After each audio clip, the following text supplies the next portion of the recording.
ṣe o mi ò rò wípé Imam tó yàtọ̀ lè rí condition yẹn mi ò rò pé wọ́n lè rí ṣe o torí pé condition yẹn ní agbára ó ní agbára gidi èyí tó le jù ń bẹ̀ tí mo mọ̀ òun ni pé wọ́n ní kí Imam tó yàtọ̀ lọ sí kíni kó lọ gba clearance wá láti ilé ayé lára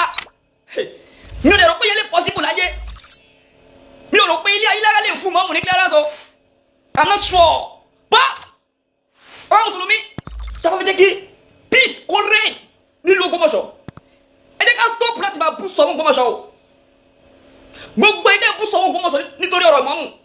ẹ bù situation yìí o ẹ dákun ni o ẹ dákun seriously gbogbo ẹ mùsùlùmí tẹ́ ń pariwo tẹ́ sọ pé ẹ ń jà fún mọ́mù tẹ́ máa ń bú sọmọ Ògbómọ̀ṣọ́ tẹ́ ń bú ọba tẹ́ ń bú wọn odidi sọmọ Ògbómọ̀ṣọ́ kábíyèsí o kábíyèsí o kábíyèsí o káde pẹ́ lórí kí bàtà pẹ́ lẹ́sẹ̀. Please don't forget to subscribe, comment, share with your friends to have access to this kind of content that you have here. Don't forget to subscribe. I love and respect you. I'll be right back. Kéèyàn máa fún irú sọ̀hún kó máa fún wọn ní 7 days lórúkọ pé ó jà fún mọ́mù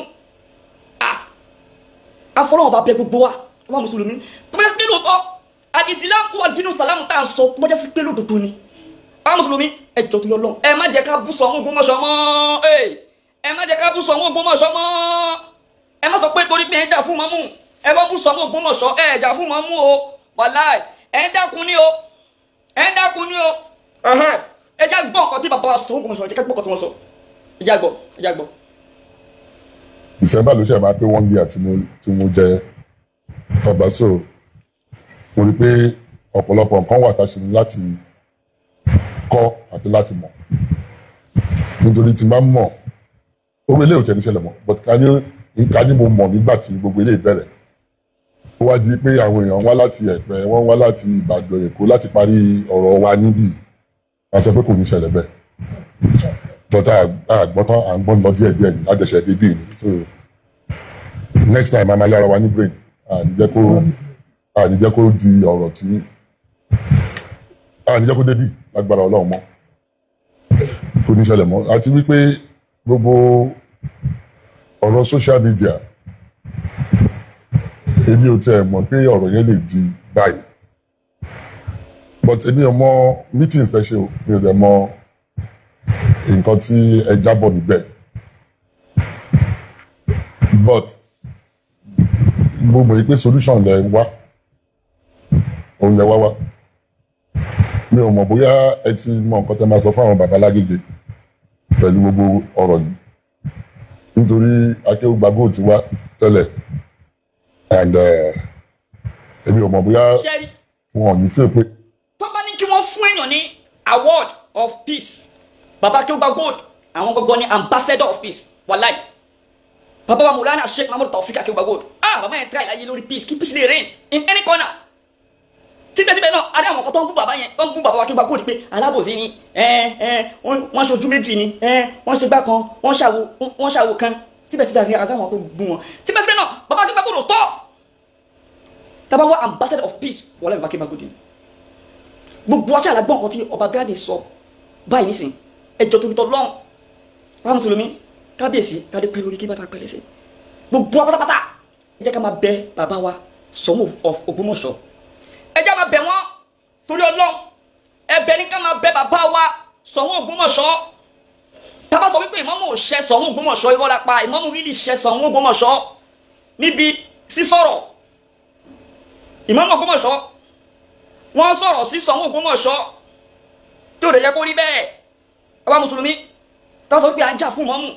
táwọn ń bú Ṣọ̀ún Ògbómọ̀ṣọ́ á ṣe dáadáa o aburú là ń ṣe o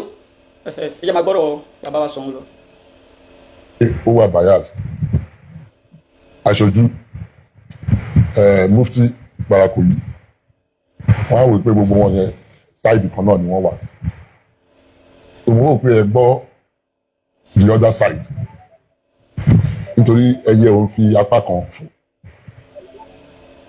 ẹyẹ òun fi apá kan fò so mo rò pé ẹ gbọ́ the other side ti bá mi nítorí àwọn èèyàn mọ̀ àwọn tí mo ti sọ yìí wọ́n mọ̀ side tí wọ́n wà so mi ò rò pé ó yẹ kí ẹ gbọ́ side kan mi ò mọ̀ lè ṣiṣẹ́ jẹ́ méjì àgùntàn wọlé mi ti wọlé 5 minutes tí a kò mo ti sọ pé 11 ni màá wá lọ́la ìgbà tá kí ó gba góòdù pé mi tó sọ pé kí n jọ pé gbogbo àwọn tó wá wọn máa láti padà pípé 11 tí mo fún yín yẹn gan ọ̀pọ̀lọpọ̀ máa ti padà sí venue wọn níwájú ọlọ́run àti èèyàn mi ò tí ì jókòó nínú ilé mo ṣe ń dé nì mo ṣe ń dé láti kò ní mi ò tí ì jókòó ó tó àmúṣọ yẹn tí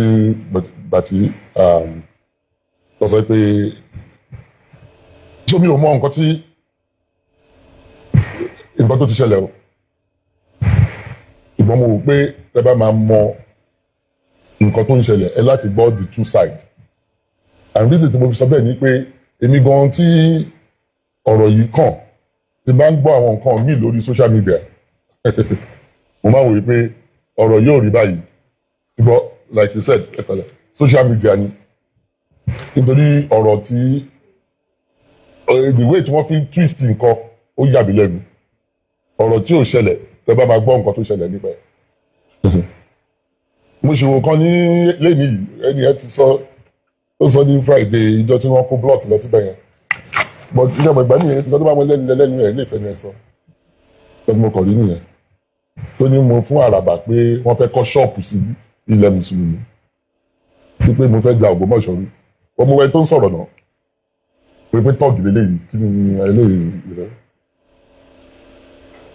nítorí gbogbo nǹkan tó lọ́wọ́ tí ẹ̀ mọ́gbọ́n wa kò mọ̀ dí ọ̀rọ̀ kò mọ̀ nǹkan tá a fẹ́ ṣe ó kàn ń sọ oríṣiríṣi but mo ń wò pé tí irú àwọn èèyàn bẹ́ẹ̀ bá wà ẹ láti gbọ́ the other side wọ́n máa rò pé akéwì bàbá kò rí fẹ́ sọ kí ni mufti fẹ́ sọ kí ni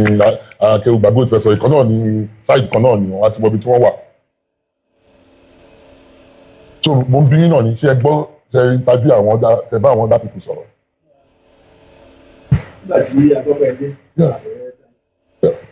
a máa lọ síbẹ̀ tí a bá ti. So nítorí a lot has happened a lot.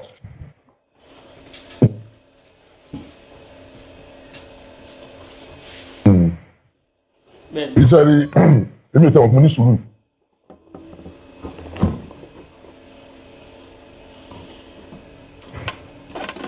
mi ò mọ̀ pé mo ní sùúrù bọ́n wọ́n ti kọ́ mi sùúrù. èyí mọ̀ pé bí mo dé yìí wípé èèyàn kan lè máa sọ pé mi ọmọ aláìjọbẹ̀ ni tó ń jápo sáyà èmi ò bìlí pé èèyàn kan lè sọ yẹn sí ibi tí mo dé láyé mi wípé wọ́n fi bisikí wọ́n fi tọ́ mi lẹ́nu wò wípé àtọyìn wípé ìbò ni wọ́n fọ mo gbọ́ kínní yẹn mo fẹ́ gbọ́ tó ẹ̀ mẹ́rin nítorí mo rò pé ṣé ẹni iye mi ló ń sọ àbí àbẹ́ lómi. àlùfáà mùsùlùmí lòun àlùfáà kìrìsìtẹ́nì 31 years mo fi ṣe pásítọ̀ so tó bá yọ 31 years lọ́jọ́ orí ẹ̀ pátá ló ṣì ń wọ́ káàkiri ìlú nígbà tí mo ti ń wàásù kí ẹ̀ máa sọ fún mi pé bí ọba Ògbómọ̀ṣọ́ tó ń ṣe ọba ìletò kan mo dákẹ́ mo fi ṣóṣù mo fi para ní mo ṣe jẹ́ ìsọ kankan fún yín o nítorí ẹni tí ẹ̀yin ẹyẹ mi sílẹ̀ fi yà ń bì and aṣojú thank you also òun ni pé fún ọ̀rọ̀ yìí láti ní solution 3 things must happen. The first one. Ibi tí à ń lọ gbọ́ lélẹ́yìn ṣé mọ̀ pé Oba Ghandi tí gbogbo ọba gbọ́ dáadáa kábíyèsí sọ wípé kí ọ̀rọ̀ yẹn tó lè ní solution wọ́n ní 3 things must happen kábíyèsí wá ka àwọn 3 things yẹn nínú àwọn nǹkan 3 things yẹn lèmi ti rí wípé àwọn condition yìí ìmáàmù ò lè mí tiẹ̀ ìmáàmù Tọ́lá tó lè mí tiẹ̀ nǹkan tó lè fa problem yìí ni wípé àkọ́kọ́ ìsọ̀rọ̀ ìmáàmù àtàwọn tí wọ́n láwọn jà fún ìmáàmù níta tọ́jà mùsùlùmí tó ń bú sọ̀hún àwọn ni wọ́n fẹ́ gbọ́dọ̀ yìí lójú wàláì wọ́n tẹ́bi mọ̀ ní pé gbọ́ mùsùlùmí tẹ́lẹ̀ kálá fi àjọba l'Ógbómọ̀ṣọ́ káṣà máa bẹ sọ̀hún ká máa bẹ bàbá ọba sọ̀hún kákọ́ máa bẹ wọn. ó ẹ gbọ́ àti jẹ̀bi already ànábìnrin kúrò lè akọ́ wàlá ọ̀kan ọmọ ànábìnrin ká sọ olódó tó kúrò tó ẹ̀ dẹ̀ mọ̀ pé èmi dẹ̀ rí olódodo lè máa wà àti jẹ̀bi náà kákọ́ máa bẹ sọ̀hún bàbá ọba bó ṣe ní kò báyìí tàbí tẹ́lẹ̀ kálá kọ́ ní solution kúdẹ̀ kí wàhálà táwọn bàbá akígba gold àwọn bàbá arábítà bàbá alágége tí wọ́n ṣe kí gbogbo wàhálà yẹn kó má já sásán àmọ̀tò máa bẹ́ gbogbo àmùsùlùmí kẹ́ni pọ̀lì kan má jáde kó máa bú sọ̀hún o àbí kó máa lérí sí sọ̀hún ẹni pọ̀lì tó bá jáde tó máa lérí sí sọ̀hún o kó bá mọ́mù sí ni o jà fún mọ́mù o tún fọ̀rọ̀ yẹn lójú sí ni o ẹ jẹ́ ká wá gbọ́ 3 things tí bàbá wa Ṣọ̀ún Ògbómọ̀ṣọ́ tí wọ́n kà wípé nǹkan tó lè ṣẹlẹ̀ tí solution máa fi wà ní orí ọ̀rọ̀ yẹn jẹ́ ká gbọ́ 3 things tí bàbá wa Ṣọ̀ún kà. tó dẹ̀ ṣe kókó òun ni pé ilé ayé lára wọn láti gba pípé ìmáàmù ọ̀dọ̀ wọn ló ti wá nítorí yàtọ̀ sí yẹn kò sí nǹkan tó a fẹ́ ṣe ń pa ẹ̀ nítorí òun ló gbé mi débi yìí ìwọ̀sí tí mo dẹ̀ ti gbà wọ́n ti pè mí ní ọ̀daràn ìmáàmù yín ó pè mí lọ́daràn lórí ọ̀rọ̀ yìí tí mi ò mọwọ́ tí mi ò mẹsẹ̀ èmi ò mọ̀ ṣé wọ́n pé mo máa ń sọ pé àlùfáà lèmi náà èmi ò ń lọ sí orí múmbàrí wa láti máa bú ọba 31 years kí mo fẹ́ bú president bú anybody fún ọ̀rọ̀ bíbélì máa lọ sọ́mbẹ̀. So number 1 fún solution o nítorí Ìbà Bógúndé ló sọ pé kọ́ wá s'Ògbómọ̀ṣọ́ kọ́ wá mọ nǹkan tó ń ṣẹlẹ̀ gan. Number 1 ilé ayé lára àwọn ọlọ́gbẹ́mídé nínú wàhálà tí mo wà ní àsọba wọn wá bá mi ní wípé ìmáàmù ń ṣọmọlé àwọn mi ò tí ì jókòó dáadáa tí wọ́n fi gbé wá bá mi mo dẹ̀ ṣe investigation tèmi last conversation tí mo ní pẹ̀lú imam nínú yàrá yẹn òun àti ìyálóde wa wà ń bẹ̀ àti gbogbo àgbóyè kalẹ̀ wà ń bẹ̀ àti Isiaka yẹn ló pè ní mọ́gàjí ẹ̀ àwọn mo fẹ́ dé ní ọjọ́ Monday ó pè mí ní wípé Monday máa ti pẹ́ jù mo ní Èkó ni mo wà mo ṣáà sọ pé imam ló ń pè mí nítorí ẹ̀ mo dé ní ọjọ́ Sunday mo dẹ̀ ṣe ń wọ̀lú ni mo pè mo ní kó pàdé mi láàfin mo dẹ̀ sọ nǹkan kan fún níjọ́ yẹn tó yẹ pé n bá rò ní ìsìn kò lẹ oníṣẹ́ ọ̀gá tó yẹ kí n sọ mo sọ fún mo ní kò sẹ́ni tó máa yọ ẹ̀ as imam go and sow the seed of doubt sí máìndì mo ń sọ ilé publicly nsìn ni o kò yẹ kí n sọ mo sọ fún nítorí bishop síbẹ̀ ni wọ́n ní mò ń bá àwọn mùsùlùmí jà ṣé kí ni mo fẹ́ ṣe ta ló ti gbọ́ pé mo preach láti 1 year àti mo ti débi kò sí mo ń lọ church tèmi ọkàn mi àti Ọlọ́run mi ni kí ló kàn mí.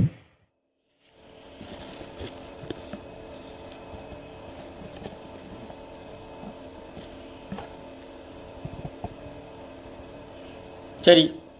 káàbá níbo náà lọ́mọ́ra wàláì bàbá wa Ṣọ̀ún Ògbómọ̀ṣọ́ wàláì tàláì. 31 years mo. bàbá gbà nǹkan mọ́ra gan o wàláì wọ́n gba ìwọ̀sí bàbá gbà mọ́ra ká ní pé bàbá wa Ṣọ̀ún ò bá gba ìwọ̀sí mọ́ra ni kódà wàhálà ti ṣẹlẹ̀ o wàhálà gidi tó ṣe wàhálà kékeré but bàbá wa Ṣọ̀ún wọ́n gba ìwọ̀sí mọ́ra gan. ẹ ṣàjọ torí tọ́ lọ́hùn gbogbo àwa mùsùlùmí afọlọ́wọ́ bá bẹ ẹnì kankan wa ẹ má jẹ́ ká bú Ṣọ̀ún Ògbómọ̀ṣọ́ mọ́ ẹ̀yin tẹ́ sọ pé ẹ jà fún mọ́mú ẹ jẹ́ kó rìn yín ó pé o kẹsì lọ́ọ́ ṣe làákàyè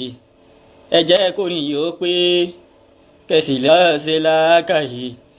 ẹ̀yin tẹ́ ń sọ̀sọ̀kúsọ sí Ṣọ̀ún Ògbómọ̀ṣọ́ wa ẹ jẹ́ kó rìn yín ó pé o kẹsì lọ́ọ́ ṣe làákàyè ẹ jẹ́ kó rìn yín ó pé kẹsì lọ́ọ́ ṣe làákàyè. ìṣàlùfà lọ́lọ́run tó sọ pé kí wọ́n kò ní sọ bẹ́ẹ̀ Ọlọ́run ló sọ fún mi dípé. ẹ̀yin tẹ́ sọ́sọ́kúsọ sí Ṣọ̀ún Ògbómọ̀ṣọ́ wa ẹ jẹ́ kó rìn ó pé yẹ má bínú nẹ́tọ̀kì ni o ẹ jẹ́ kó rìn ó pé kẹsì lọ́ọ́ ṣe làákàyè ẹ jẹ́ kó rìn ó pé o kẹsì lọ́ọ́ ṣe làákàyè ẹ̀yin tẹ́ sọ́sọ́kúsọ. títa fi bí mi rèé òun ló jẹ́ ń wà ìbá Amẹ́ríkà ni mo wà I've been abroad for 30 years mo fi gbé ìlú òyìnbó náà.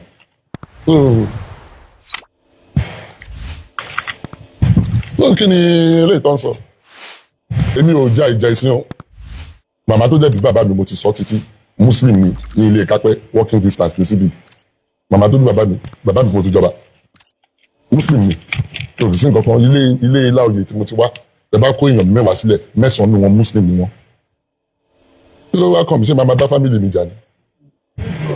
so gbogbo ilé ìtẹ̀ ń gbọ́ kò sí irọ́ ní gbogbo ọ̀rọ̀ social media yẹn kò sí nǹkan tó jọ bẹ́ẹ̀ ọba ni mo wá jẹ lórí Christian Muslim àti oníṣẹ̀ṣe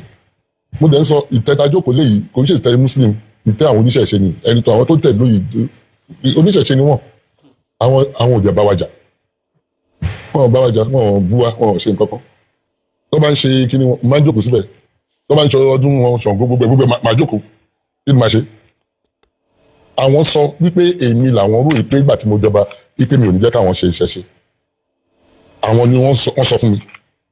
wípé àwọn ọmọ ètò máa jókòó pẹ̀lú àwọn wọ́n ń ṣòro kí ló kàn mí jẹ́bẹ́ ṣe nǹkan tó wù yín. I won't convert to traditionalist. I won't convert to Muslim. I'm a Christian. So, kí ló kàn mí? Everybody ṣe tiẹ̀. Nǹkan tí mo fi ṣe sùúrù, òun ni pé wọ́n fẹ́ gbé lọ sí ìjà ẹ̀sìn. And ìjà ẹ̀sìn ìbẹ̀rẹ̀ la máa ń mú àmọ́ ló ṣe máa parí. Ọ̀pọ̀lọpọ̀ nǹkan tí ìmáàmù yìí sọ, ó dùn mí dé egungun. Ọmọkọ̀ dákẹ́ náà ni. Ìbá ní kò dùn mí. Àti February ló ti ń sọ o. November la mú yìí o 3 weeks ago lè ṣe sọ pé èmi ọmọ aláìjọbẹ̀rí o at my age at the level where I am in my life àbá ìgbà tí wọ́n bí ni mo jáde University of Ife 1982 ni mo jáde University of Ife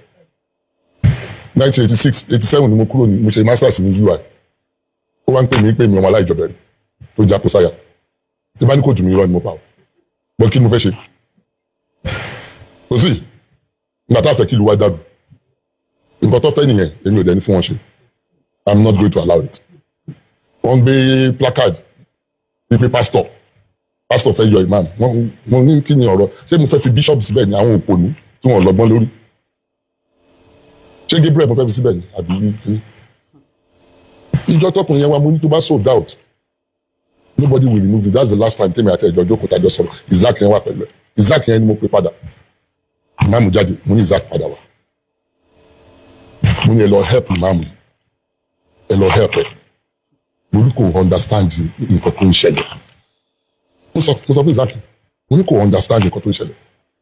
ó sọ yìí pé àwọn family pé tó ń bá fún 20 million gbogbo wàhálà yẹn á tán mo náà kò ní understand ọ̀rọ̀ owó kọ́ lélẹ̀ yìí go and prove yourself that's what you need nǹkan tí mo sọ fún yẹn mo ní go and prove yourself the next thing tí mo find out ni kó gbé mi lọ court. So first one ó láti prove pé ọmọlé ayélujára lòun táwọn yẹn dẹ́gbà pé ọmọlé àwọn. ṣẹ́rí ibi tí kábíyèsí lọ gọ́gọ́ yìí pé ìmáàmù tó prove yẹn ẹ má jà parọ́ tọ́ra wa ìmáàmù ò lè meet condition yẹn o ìmáàmù ò lè meet condition yẹn láyé àwọn ilé ìlànà ìmọ̀ lè gbà àfi ẹ jẹ́ ká gbogbo àwọn mùsùlùmí ẹ jẹ́ ká dẹnu bo ìmáàmù kí ìmáàmù tọrọ àforíjì gidi kò ṣe àforíjì orí fídíò àforíjì gidi àforíjì kọ́ dẹ̀ juwọ́ ju sẹ́lẹ̀ fọba pátápátá gbogbo ọ̀tọ́ dẹ̀ ti sọ kí wọ́n kó jẹ́ yes tọ́wọ́ fẹ́ kí ìlú Ògbómọ̀ṣọ́ ní àlàáfíà. Second one ó sọ wípé ọba kọ́ ló ń fi ìmáàmù jẹ so a láti dúró kí ilé ẹjọ́ ọ̀dà nítorí yẹn náà ló gbé lọ sí ilé ẹjọ́ a láti dúró. The third one.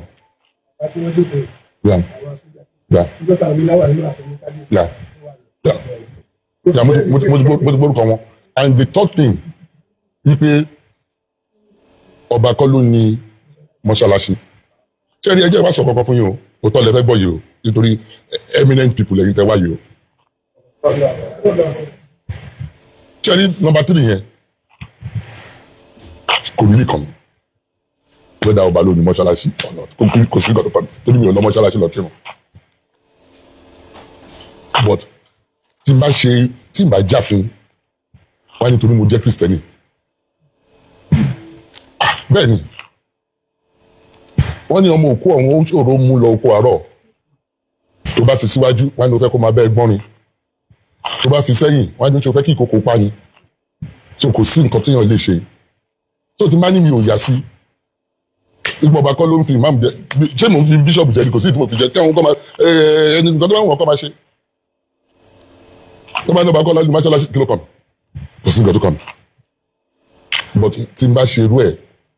àwọn fámìlì mi wá sọ pé ìgbà tó dórí tèmi nítorí mo jẹ́ kristẹni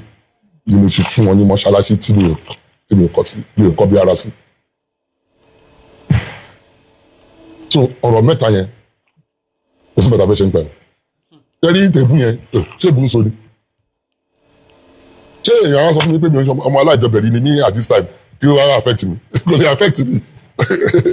ọ̀nà tí mo ní ó jù yẹn lọ àtọ̀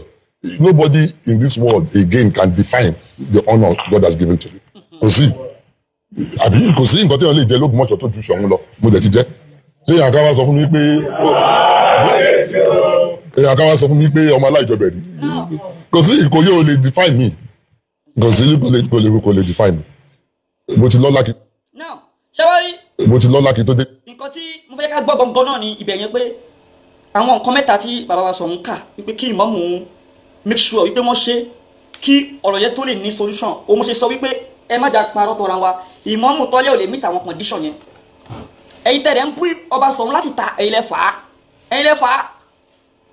á o ẹ nífẹ̀ẹ́ mọ́ gbogbo ẹ̀dẹ̀ bú Ṣọ̀ún gbogbo pátá ẹ̀ nífẹ̀ẹ́ mọ́ rárá ẹ kàn ń dá wàhálà kún wàhálà sórí ìmáàmù ni wàláì tàláì. Kí gbogbo àwọn mùsùlùmí ẹ jẹ́ ká máa bẹ̀ sí bàbá Ṣọ̀ún Ògbómọ̀ṣọ́ pé kó má bínú gbogbo apárápátá ẹ jẹ́ máa bẹ̀ wọ́n pé kó má bínú ọba lọ́ba ń jẹ́ ọba bá lóyún gbogbo bẹ́ẹ̀ ni ọba bá lóyún oṣù bá lóyún àjẹ́ ẹ dákun torí tọ́lọ́run ẹ jẹ́ ká máa bẹ̀ bàbá Ṣọ̀ún Ògbómọ̀ṣọ́ pé kí bàbá má bínú gbogbo apárápátá ẹ jẹ́ ká máa bẹ̀ bàbá Ṣọ̀ún. ọ̀daràn ló ń nà ẹ mú un náà láì ẹ sì fàfà fún agbófinró oníkábíyèsí ẹni yẹn tí ẹ bá tì í síta ẹni yẹn wọn á pè lọ́daràn ayé máa fẹ́ sọ pé ní tí ò ti ọ̀daràn síta náà wọn á pè lórúkọ bíi tí ọ̀dà orí bẹ́ẹ̀ kábíyèsí ràn wá lọ́wọ́ ẹ ti ẹni yẹn síta àfojú àṣebí hàn tó àpò láàfin jọ náà kábíyèsí ní kí n má wọrí àwọn àṣìṣe lórí ẹ bí mo ṣe délé ní ẹ ò gbé lára mi dáadáa mo tó yà lóde pé ó ní ẹ sọ fún kábíyèsí mo pe prince Samuel mọ́gàjì bọ́láńtà mo pe àwọn náà pé báyìí o ẹ bá ń sọ fún kábíyèsí kí wọ́n ti ẹni ẹ síta mo pe mọ́gàjì aburúmọ́kù ẹ sọ fún kábíyèsí o kí wọ́n ti ẹni ẹ síta mo pe bàbá baálẹ̀ mọ́sífà àwọn àgbàlagbà nínú mo ń dákọ fún yẹn bàbá kábíyèsí kí wọ́n ti ẹni ẹ síta ó ní tí wọ́n bá ti síta ó bá di pé ẹ̀mí mi ò lè gbé mọ́ tí wọ́n ti síta táriwo dẹ̀ ń lọ social media ní gbogbo ìgbà pé fake document ni ó wà lọ́wọ́ mi àmì ìní dúró dijọ́ tí security report máa sọ ní ọ́fíìsì wa pé àbí táwọn èèyàn competition sí ọ́fíìsì wa pé ẹni tó ṣiṣẹ́ pẹ̀lú yín rí yìí o ọ̀daràn ni tó bá rí bẹ́ẹ̀ nǹkan burúkú ni o wà mo wí tí mi ò gbọ́ nǹkan kan lórí ẹ̀ ni mo fi sọ ọ́ síta. now èyí tí mo rí pé ó kọ́ sí àìgbọ́ra ẹni yé mọ́ láàrin mi àti kábíyèsí nìyẹn mo sì tún fàsìkò yí ọ̀rọ̀ bàbá wa kábíyèsí ẹni tí ó lóun bá mi forge document nìyẹn kí wọ́n tì í síta ẹni yẹn bá jáde lẹ́nìí tó sọ pé òun lòun bá mi forge document tó wà lọ́wọ́ mi any of my document ẹni ni mo sọ o mi sọ pé kan o torí pé mo gbọ́ ìní àti ọkọ̀ bàbá kábíyèsí sọ bẹ́ẹ̀ fún mi mo gbọ́ ni yóò wá kábíyèsí sọ pé kì í ṣe àwọn academic document ni wọ́n ń sọ wípé àwọn program broker ọ̀kan nínú àwọn tí mo fi hàn wọ́n níbi tí wọ́n kọ biography mi sí nígbà tí mo ń wé láwà ní Imam Adiamu ní Abẹ́òkúta àbígbà tí mo ń wé láwà ní Imam Kuro akí àti Sheikh Islam lẹ̀ Kuro l'Abẹ́òkúta tí wọ́n kọ sí wọ́n ní mọ̀ tí lọ́wọ́ kábíyèsí sọ bẹ́ẹ̀ fi ni pé wọ́n ní àwọn nǹkan yẹn làwọn yẹn sọ pé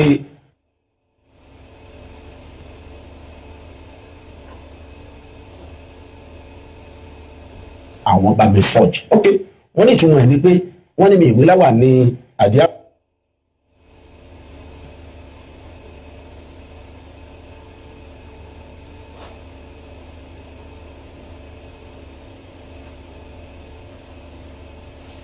ẹ má bínú nẹ́tíwọ́kì yẹn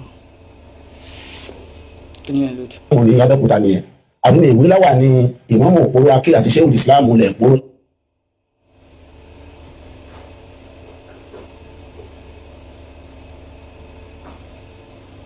Abẹ́òkúta nìyẹn àwọn tí wọ́n gbé fún mi ń bẹ láyé programu ọjọ́ náà ẹni tó bá lóun lòun fọ́ jẹ tó bá jẹ́ yẹn náà ni tó bá lè proof ẹ̀ criminal náà ni mi nítorí ẹ̀ mo bẹ bàbá kábíyèsí mo tó fàsìkò yìí ọ̀rọ̀ ẹni tó wá bá wọn yẹn tó sọ pé document any of my document òun lòun fọ́ jẹ ní bàbá kábíyèsí tiẹ̀ nìyẹn síta àmọ́ now ìyẹn nìyẹn ṣe rí ọ̀rọ̀ dídì ìmáàmù mi l'Ógbómọ̀ṣọ́ torí pé ọ̀rọ̀ kan wáyé lórí ẹ̀ pé ìmáàmù sọ pé èyí ṣe ọba ní ó fi òun jẹ ìmáàmù ẹ jẹ́ ń sọ bí mo ṣe sọ kí n sì sọ bó ṣe rí jíjẹ ìmáàmù mi àwọn mùsùlùmí Ògbómọ̀ṣọ́ ni wọ́n yàn mí ní ìmáàmù torí pé mo emerge níbi screening ni ìgbà tí wọ́n yàn mí tán torí pé screening tá a ṣe gbangba láti ṣe lẹ́mọ́gà yìí sọ lẹ́ǹkan àwọn kan ṣèkan nínú family ọ̀rọ̀ ìtàn náà lápá fúnra wa nínú ẹbí ńgbà tá a gbọ́ra wáyé tán ni wọ́n tó screen wa within the family sọ́ni tó bá sọ pé kì í ṣọmọlé ayélujára ó kàn ń wí tó wù ní torí pé in the first place tí mi ìbá kẹ́ ń ṣọmọlé ayélujára báwo ni wọ́n ṣe máa rán mi sí mi pé kí n wálé ṣé wọ́n he mí ń títì ni ṣé mò ń lọ street ni wọ́n kàn sọ pé máa bọ̀ ọ̀rọ̀ bó ti yé ìtàn tó bá wù kálukú ló lè pa torí pé ẹni fẹ́ tún nǹkan ṣe àtẹni tó fẹ́ ba nǹkan jẹ́ kíní kan náà ni ó sọ. now Abẹ́òkúta ni mo wà tí mo ti ń ṣiṣẹ́ Ọlọ́run sì ṣàánú mi gan wallahi azim lọ́jọ́ orí mi Ọlọ́run ṣàánú mi torí pé Ọlọ́run nìkan ló ní nǹkan tán o ṣùgbọ́n mi ò rò pé kíní kan bẹ téèyàn lè sọ pé òun fẹ́ láyé níwọ̀n bá tí ó tẹ́ mi lọ́rùn tọ́lọ́run ṣe fún mi o mi ò rò pé kíní kan wà tí mi tí ì ní nígbà tí mo wà l'Abẹ́òkúta alhamdulilayi rabbil alamin kò sí ní téèyàn fẹ́ jẹ́ tó bá ti kíw tán in tó lágbára jù tó lè jẹ náà ni kò jẹ ìmáàmù ó ti jẹ ìmáàmù l'Abẹ́òkúta ìmáàmù òlu ni ní l'Abẹ́òkúta Ọlọ́run kan fi ṣe sàárà fún mi ni torí pé kì í ṣe pé mo mẹ́rí ìtì ẹ̀ gẹ́gẹ́ bíi pé mi ìtì ẹ̀ yìí ṣọmọ Abẹ́òkúta and that was the first thing tí mo sọ fún bàbá ìmáàmù Ẹ̀gbá tẹ̀lé ṣe ń bẹ láyé wọ́n wà lórí láti bí Ẹ̀gbá náà nígbà tí wọ́n rán ní sí mi ní Kúrò pé kí n wá mo sì dé wọ́n ní afẹ́ fi oyè méjì kan dá ẹ lọ́lá afẹ́ fún ẹ ní mọ̀mọ́ Kúrò Aké a sì fẹ́ fún ẹ ní Sheikhul Islam gbogbo ilẹ̀ Kúrò wọ́n ní bàbá mi kì í ṣe ọmọ Abẹ́òkúta báyìí mọ́mọ́ Ẹ̀gbá ń bẹ láyé bí wọ́n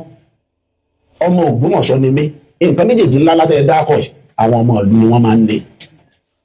bàbá sì sọ́njọ́ náà pé ṣáà sọ pé àmọ́ ni àmọ́ àfi dá ẹ lọ́la ni báyìí mọ́mọ́ Ẹ̀gbá ń bẹ láyé wọ́n wà lórí láti bí níta àkọ́kọ́ àwọn ni mọ́mọ́ Ẹ̀gbá níta kejì gbà tí mo fi jẹ ìmọ̀mù àdíàm ìyẹn náà dá wàhálà alẹ́ tí mo fẹ́ jẹ ìmọ̀mù àdíàm gbà yẹn àwọn tí wọ́n jọ mọ bíbí Ẹ̀gbá sọ pé rárá o ẹ gbọ́dọ̀ gbé oyè wa fún ará àta bàbá ìmọ̀mù Ẹ̀gbá tèmi wà lórí láti bí gbà yẹn bàbá wa ọ̀run ṣolú ni ìmọ̀mù Ẹ̀gbá gbà náà bàbá wa ìmọ̀mù Ẹ̀gbá tèmi ni wọ́n lọ sọ fún bàbá ọ̀run ṣolú pé rárá o ẹ fi ilẹ̀ o káwọn bá béèrè pọ̀ mọ́ abúlé sọ pé ọmọ bá gbọ́dá wà tó mo sì gbé láwà nìyẹn pé bàbá ìmọ̀mù Ẹ̀gbá tèmi nígbà tí wọ́n di ìmọ̀mù Ẹ̀gbá pátó wá fún mi ní ìmọ̀mù Kúrò Aké àti ṣùṣà mo sọ bẹ́ẹ̀ fún wọn pé ọmọ Ògbómọ̀ṣọ́ ni mí now tó bá ṣe yí pé kákọ́ mọ́ ń kéw ọmọ nǹkan mọ́ ń kéw mo ní ilé kéw tí ìṣe ilé kéw abẹ́ ilé classrooms tọ́lọ́ nǹkan fún mi tá a kàn pàànù mọ́sálásí tọ́lọ́ nǹkan fún mi fún ara mi tí mi ìgbà donation kan mọ́sálásí rí láyé tẹ́ ẹ bá débẹ̀ ẹ dúpẹ́ lọ́dọ̀ Ọlọ́run mi ì sì gba donation rí láyé fi kọ́ ó wà l'Abẹ́òkúta ń bẹ̀ Ọlọ́run ti kọ́lé fún mi kí n tó pò l'Abẹ́òkúta mò ń lo mọ́tò àwọn ìyàwó mi méjèèjì ń lò tó kì í ṣe pé bóyá nítorí pé kò rí kinní kan rí àbí nǹkan wọ́n sì níṣẹ́ tó dáa lọ́wọ́ mò ń ṣiṣẹ́ pẹ̀lú civil defence nígbà náà lọ́hùn deputy superintendent of corps ni mí ní civil defence ẹni bá ti dé ránkì yẹn ó lè di DP ọlọ́pàá ká ní mo sì wà ń bẹ̀ ń sin ni àwọn colleagues mi dájọ́ wà ń bẹ̀ ń gbà yẹn àwọn tí wọ́n ti di chief superintendent wà ẹlòmíì tó ti di assistant commandant wà nísìnyí sotori ẹ kì í ṣe pé bóyá kíní kan ni mò ń wá tá a fi sọ pé bóyá torí pé kò rí kíní kan ní àbí nǹkan kan wọ́n rán mi sí mi ni mo sì wà mo sì dé a dẹ̀ contest nínú ilé apàtó fúnra wa ọ̀rọ̀ yẹra wa wọ́n screen mi nínú ilé àwọn tí wọ́n jọ screen wa nínú ilé wọ́n rò bóyá wọ́n ṣèrú fáwọn ní Muslim community ni wọ́n fi set up independent panel inú mọ́sálásí wa ìrántí èmi òṣèlú tábì ní adíláyé wọ́n máa ṣe ń tábì fún yàn ní gbangba bá a ṣe jókòó ní gbogbo ayé péjọ náà wọ́n sì ń bí wa ní ìbéèrè àti ń dáhùn èmi ẹni tí wọ́n fi ṣe ìmọ̀mọ́ àfin àfa Habib àti àfa Miftahudeen àwọn mẹ́tẹ̀ẹ̀ta tí wọ́n spẹ̀ jọ náà nìyẹn screen yẹn ni mo fi emerge gẹ́gẹ́ bí imam ni mo fi sọ pé mùsùlùmí Ògbómọ̀ṣọ́ ló yàn mí ní imam lẹ́yìn tí ó tẹ́ wọn lọ́rùn tán ni wọ́n mú mi lọ wájú kábíyèsí sọ ìyẹn nìyẹn bẹ́ẹ̀ ṣe rí èyí tí wọ́n wá ń sọ pé bóyá mò ń sọ̀rọ̀ àbùkù sọ́ba nǹkan kan mi ìfẹ́ rántí àwọn kìnìún ẹ̀mọ́ àwa wà kìnìún. Ojúmọ́ pẹ̀lú ẹlẹ́bọ̀. Ok. Ẹ̀mí ẹ̀yìn òṣèlú ìlú tí ó. Ok. Ok. Ok. Now, ẹ jẹ́ kí n sọ. Now, ó ti yé mi. Now, ó tún bá jímọ̀ mi gbogbo ẹ̀ ló wà online. Gbogbo ẹ̀ pátá. Jímọ̀ tí mo kí kọjá yìí, òun ló di 151 òtúbà tí mo ti ṣe. Gbogbo ẹ̀ wà lórí YouTube. ó wà lórí Facebook, ó dẹ̀ wà ní Telegram, ó wà ní a lè ráwọn links yẹn míì ní Instagram, ó wà ní a lè ráwọn míì ní Twitter. So ibi tí wọ́n bá ti rí ń bẹ̀ pé mo búyàn kan mo jáde, èmi ò bú ẹnì kankan. Wọ́n ṣe útúbà mi ní mo ṣe wá sí mi ni, mo wá sí mi tí mo dẹ̀ ṣe pátá wọ́n ń polé ètì yẹn lọ́wọ́ ká lè mọ iye mi tí mọ iye, ṣùgbọ́n gbogbo ẹ̀ náà pátá kò sí wá sí mi kan tí mo ṣe láti gbà tí mo ti di imam, tí ò sí ní YouTube, tí ò sí ní Facebook. Èyí tó bá gé èébú ń bẹ̀ ọmọ jáde, àìfi útúbà gbúyàn à ń ṣe wá sí mi, ìyẹn nìyẹn bẹ́ẹ̀ ọmọ ìgbọ́ ẹnì kankan pẹ̀lú útúbà mi. Now League of Mormon Alpha, èèyàn ni mo pe League of Mormon Alpha ní ẹlẹ́bọ,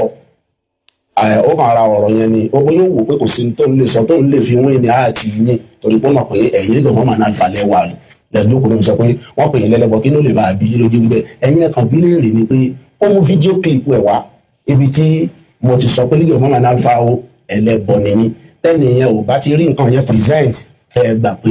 tẹ́ ẹ bá fẹ́ tó láyé àwọn onírọ́ ẹ fi ṣe náà kí ìbò wọn. Lẹ́yìn náà ó ní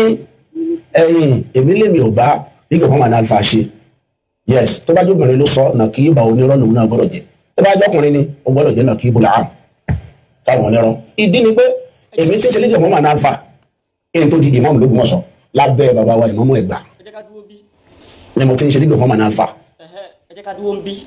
tó bá di ìgbà míì ọ̀la alágbára Ọlọ́run máa continue láti ibi tí láti stop yẹn. But gbogbo àwọn mùsùlùmí àti ìmáàmù bàbá wa ìmáàmù Dr. Toliat ẹjọ́ ẹ jẹ́ ká máa bẹ bàbá wa Sọ̀ún Ògbómọ̀ṣọ́ pé kó má bínú, ẹ jẹ́ á máa bẹ̀ wọ́n, kò sí nǹkan tá fẹ́ ṣe kọjá pé ká máa bẹ bàbá wa Sọ̀ún Ògbómọ̀ṣọ́ pé kó má bínú. Kò sí tá lè ṣe kọjá ká máa bẹ Sọ̀ún Ògbómọ̀ṣọ́ bàbá wa torí pé kí ni kọ̀ǹtítà tí wọ́n fún mọ́mù lè mí tiẹ̀ o ká má pàrọ̀ tó ra wa o ilá ò lè fún mọ́mù ní clearance o wàláì àfi tó bá yanjú ẹ̀ pátápátá délẹ̀. So ẹjọ́ bàbá wa Sọ̀ún Ògbómọ̀ṣọ́ ọlọ́wà jẹ́ pẹ́ fún ẹ dákun ẹ má bínú bàbá wa Sọ̀ún Ògbómọ̀ṣọ́ ẹ má bínú ẹ dákun. Gbogbo ẹ̀yin wèrè tẹ́ ń bú Sọ̀ún Ògbómọ̀ṣọ́ yẹn ẹ jẹ́ kó rí pé o ẹ má bú Sọ̀ún Ògbómọ̀ṣọ́ o, ẹ jẹ́ kó rí o pé o kẹsì lọ́ọ́ ṣe làákàyè, ẹ jẹ́ kó rí o pé kẹsì lọ́ọ́ ṣe làákàyè ẹ̀yin tẹ́ ń bú Sọ̀ún Ògbómọ̀ṣọ́ wa. This is ODUA TV Watch. Don't forget to subscribe, comment your opinion, like, comment and share so that other people can get access to what you enjoy on our channel. Thank you. We love you.